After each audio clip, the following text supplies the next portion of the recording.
finally gave birth to a son after 12 years of marriage. I remember how happy I was to see him, squealing so energetically that my exhaustion flew away. A few hours after the birth of my son, my husband and mother-in-law came to my hospital room. "We saw the baby. He's so cute, just like Mark." "Good job. Our baby is a boy." They looked content. When I told them about my pregnancy, I was worried about their indifferent attitudes. But seeing their cheerful faces reassured me that their own child or grandchild was adorable. I hoped that we might be able to have happy days like in the past. "So, we're getting a divorce." My husband initiated the divorce, as if it were a casual conversation. It was followed by my mother-in-law. "Well, we'll take the heir." She said it with a smile on her face, not changing her demeanor. "You're no longer needed. I've taken care of you for over a decade, so don't complain now." It's way too late to have the first child after 12 years of marriage. He should switch to a younger girl who can bear more children. I don't want to waste any more time with you. So, divorce me right away. Okay, then I'll destroy your home and company. My name is Sally. I'm a 34-year-old housewife. My husband Mark and I started dating back in the university. When we were students, we were an ordinary couple. I thought he was just like me, from an ordinary family. But after we engaged, I learned that his grandfather was a wealthy man who owned several companies. Moreover, they were so big that everyone knew about them. I was anxious about my marriage, thinking it was too much to be the wife of someone from such a family. But Mark said, "It's no different than any other family. Just that my grandfather is a business owner." He was a kind guy who always considered me. So I thought I could work things out with him and decided to marry him. After marriage, Mark and my mother-in-law Helen wanted me to live on a property and be a full-time housewife. Mark got a job at an ordinary company, so life was mostly normal for us.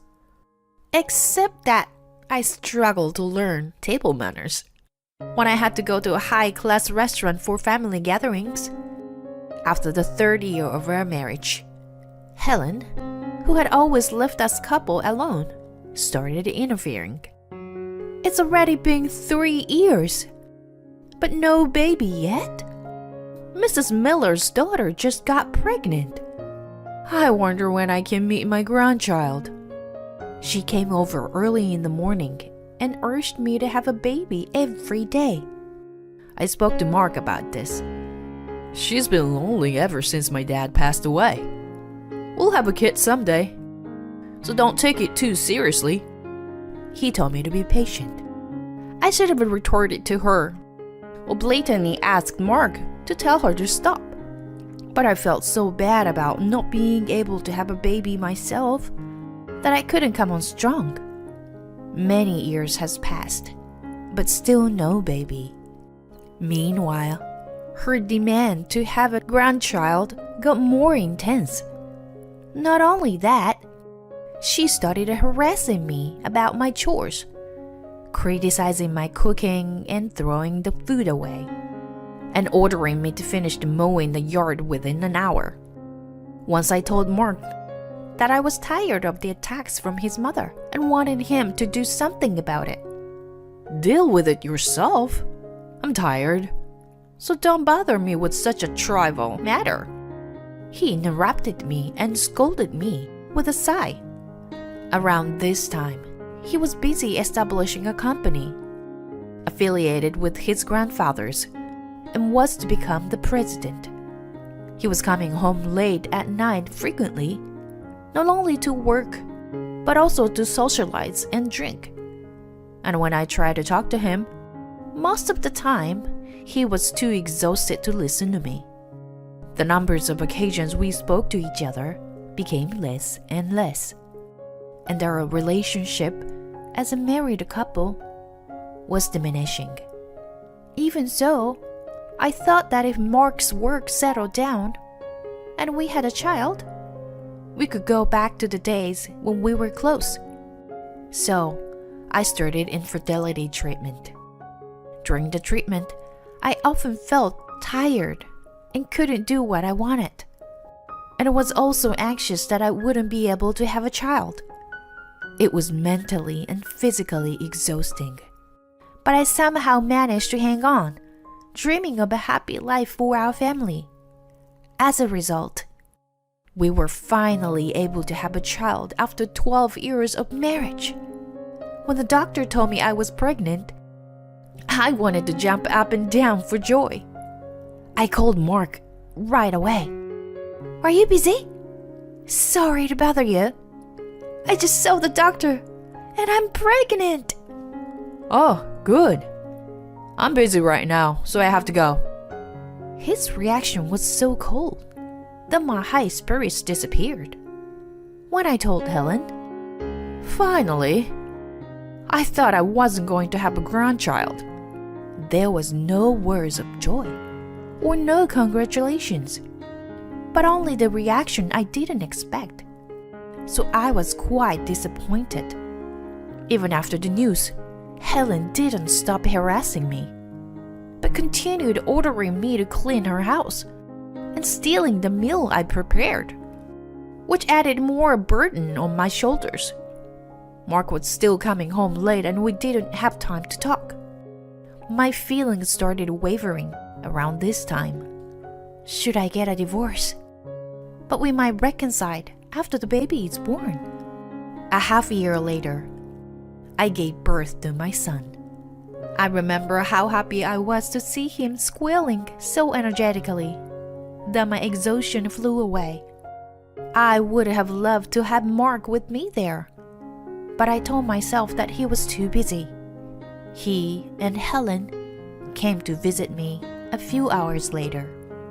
I was surprised to see them both, as they never said they were coming. But I didn't say anything, thinking they were just rushing in to celebrate the birth. We saw the baby. It's so cute. Just like Mark. Good job. Our baby is a boy. They looked content. When I told them about my pregnancy, I was worried about their indifference, but seeing their cheerful faces reassured me that their own child or grandchild was adorable. I hoped that we might be able to have happy days like in the past. So, we're getting a divorce. Mark initiated the divorce, as if it were a casual conversation. It was followed by Helen. We'll take the air. She said it with a smile on her face, not changing her demeanor. What are you talking about? I just gave birth to your son, and you're talking about a divorce? You're no longer needed. I've taken care of you for over a decade, so don't complain now. It's way too late to have the first child after 12 years of marriage. I can't expect to have more grandkids from someone over 30, like you. You should switch to a prettier and younger girl who can bear more children. My mouth was agape from such a shock, and they thought I was incapable to fight back. They continued with their selfish claim. I guess you'll be struggle to make ends meet after being a housewife for over 10 years. I'll be lenient with the child support. You can thank us for raising your son later. He's a precious heir. When they finished talking, they walked out of the room with satisfied looks on their faces. All I could think about was how to make him regret his decision in my quiet hospital room. Not once did I consider avoiding a divorce, which convinced me that my love for him was gone. After my mind was made up, I called my parents and asked them to pick me up upon my discharge. I assumed my son would be taken away from me if I returned home. I didn't want to worry my parents more than necessary, so I simply informed them that I was getting a divorce. I sent a text to Mark and Helen that I wasn't well and was going to stay with my parents for a while. Helen replied with complaints, but Mark simply wrote back, okay. I wasn't sure if he thought it would be too hard to take care of an infant, but if he thought I wouldn't get away from him, but I was relieved that he didn't object. Although I was wary, they never came to the hospital or my parents' house again. While my mother was taking care of my son, I decided to call my grandfather-in-law to retaliate against Mark. I knew it was brazen on me to rely on him, but to weaken Mark and Helen's position with an extended family, and to get me a lawyer, I decided it was necessary. It was my very first time calling him, so I was anxious while the phone was ringing. When he answered my call, I told him about what happened during my pregnancy and what I had been told by them right after I gave birth. I also forwarded the nasty messages I received from Helen and hinted to him that Mark probably had a mistress, from the way she mentioned switching to a younger girl. He couldn't make a decision based on my story alone, so he was going to investigate and then call me back on another day. I received a call from him a week later. From his investigation, he found that Mark had been cheating on me for 3 years, and Helen had been telling people that I had run away, and she was raising her grandson. My grandfather-in-law sounded stoic, but I could feel his quiet rage vibrating through the phone. To gather more evidence of adultery, I found a private detective to tell Mark, and my grandfather-in-law referred me to a seasoned lawyer. The more and more evidence of infidelity came out. His mistress was a gentle-looking girl in her early 20s.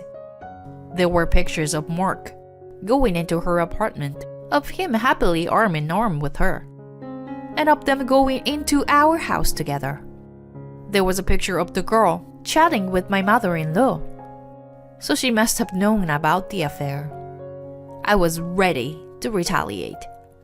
When my health was back to normal, Mark and I decided to discuss our divorce. We met in the meeting room at his company. Mark and Helen were already seated when I showed up with my lawyer. "Where's my grandson? You never let me see him since his birth." Helen grimaced at me. "He's with my parents." "You are too clumsy and not the best at raising a child. So give him to me now." "You hide in your parents' house and bring a lawyer with you? I was going to let you go without child support and alimony. But if you're willing to fight, I'll be thorough. 2. What do you mean by alimony? I'm going to take over my grandfather's company one day. And yet, I took care of a childless woman for over a decade. So it wouldn't be worth it if I didn't get alimony." Mark sneered, and my lawyer looked at him coldly. "I wonder which one of us would end up paying alimony." Huh. Look who's talking. "Helen, let me check again. I'm having a hard time having kids, and I'm not getting any younger. So you want Mark to marry a younger girl?" "Right. You're not so bright, and have no awareness of what kind of family you married into. We need a healthy, obedient, childbearing bride. Do you agree with her, Mark?" "Sure. I don't want to waste any more time with you. Let's divorce as fast as we can." Both of them said exactly what I wanted them to say, which made me grin. "Okay, I'm glad to hear that. Now I'm going to destroy you and your company. Huh? Huh? They rolled their eyes at each other and then burst out in laughter. You? Who do you think you are so succeed doing such a thing? His company is affiliated with his grandfather. You were born and raised in a poor family. There's no way you could do that. They continued to mock me for a while. Well, let's have a look at these first. I presented them with dozens of pictures on the table. Both of them immediately shut off their laugh and became serious when they saw them. So, what are they got to do with us? You may be mistaken. This woman is my friend from the university, and I was just being consulted about her career. I see. Then how about these? I pulled out a voice recorder and played a conversation between him and his mistress about their honeymoon and married life. Both Mark and Helen turned pale when they heard the recording. What the hell is this? I got nothing to do with it. I hid a voice recorder in the house while you two were gone a few days ago. By the way, I bought it to get evidence of Helen's harassment. I expected Mark to deny everything when I showed him the pictures. So, I installed the voice recorder to make sure they couldn't get away with it. But we've been separated since you went back to your parents' house. So our marriage is being broken. We haven't been separated. I just went back home after the baby was born. In any case, I know you've been seeing her for 3 years. I have proof. That's a lie. Show me if you do. I met up with your mistress. I asked her to meet me since I had an impression that she might not know he was married. After hearing the recorded conversation, I was right. She was aghast and on the verge of tears when she found out. She led me to read the correspondence between Mark and her. I'm lonely right after a divorce. Will you accept me even though I'm a divorcee?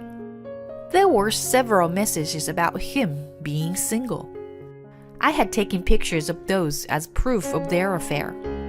He was speechless after I showed them to him. It's disgusting that you're not only cheating on me, but also deceiving her by not telling the truth. I wonder what the people at work would think if they knew about this. You think you were threatening me with that? How could a company go out of business over something as trivial as cheating? Right. So it's okay that he has been listening? I showed him a screen on my phone, which had been on the line with my grandfather-in-law. Mark and Helen suddenly looked agitated and couldn't say anything other than, "No, wait. He's too busy to join us here." But he was concerned about me, so he has listening over the phone. He also helped me to get the evidence of your adultery. As soon as Mark heard me, he fell to the floor. I am very sorry. This is just a small marital dispute. When he started excusing, his grandfather scolded. A man who failed a woman he promised to protect wasn't capable of running a company. He said he was going to discipline Mark later and hang up the phone. Mark was still on the floor, frozen like a statue. Helen was pale as a ghost. Now, you know you can't get away with it. So, let's discuss child support and alimony. I was content to see the despair on Mark and Helen's faces. So I was going to let my lawyer take charge and wrap up the negotiation quickly. Let's not get divorced after all. The child should be with the birth mother. Drenched in his cold sweat, he suggested with a quivering smile. I laughed at his awkward expression and said, "You're right." His face immediately turned to a natural smile. "My son needs a mother, but he doesn't need a father like you. Let me say it from me, this time. You're no longer needed. So, please divorce me." Showing the despair on his face, he held his head with both hands. My lawyer and I ignored him and continued the discussion. It didn't reach an argument on that day, and Mark also hired a lawyer. As a result, I was granted alimony of $100K as I wished. The only reason I got what I wanted was that there was no poverty of division. Mark was earning a good amount of money, but when he was put in charge of the company, he became carefree and bought suits and watches of prestigious brands. I asked once if he was saving, and he said now was the time to spend, and he kept splurging. I suspected that he wasn't saving. And just as I thought, his account balance was only a few $100s. As there were no savings, Mark and Helen had cashed in numerous brand name items to pay alimony. But it still wasn't enough, and ended up selling their house. They moved into a small apartment and started a new lives. His company lost affiliation with his grandfather, and the companies he was dealing with pulled out, so he went bankrupt. The employees who lost their jobs were taken in by his grandfather. He managed to find a new job, but his salary became half of what he used to make. It was impossible to make a proper living. So Helen, who had been housewife, needed work, a part-time job. The two incomes should have been enough to make a living for them. But Mark needed to pay child support, and both of them couldn't downgrade their lifestyle. So the amount of debt kept increasing. I heard Helen ask for help from her relatives. They didn't even decline, but ignored her completely. My recording of her harassment that was passed around among them seemed to be effective. It's been a year since the divorce. Mark has never asked to see his son. I wonder if he wants to, but he can't even pay his phone bill. That there's no way for him to get in touch with me. Either way, my son and I are enjoying our peaceful lives without having to deal with him and Helen. I can't imagine raising my son together with them. I'm grateful now that Mark initiated a divorce.